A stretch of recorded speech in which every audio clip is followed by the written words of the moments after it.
течение многих лет Акмолинский университет значимой масштабной конференции столицы многонациональной и многоконфессиональной Башкирии в городе Уфе.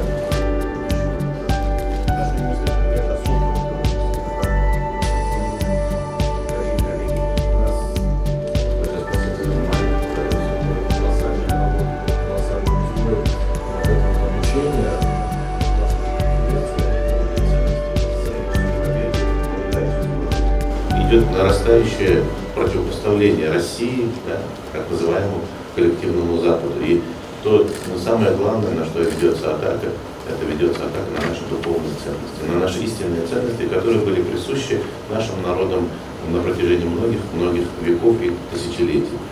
Цитирую: у нас в России за 1000 лет сложилась уникальная культура взаимодействия между всеми мировыми религиями. Не надо ничего отменять, ни христианских ценностей, ни исламские, ни иудейские ценности. Надо просто с уважением относиться друг к другу.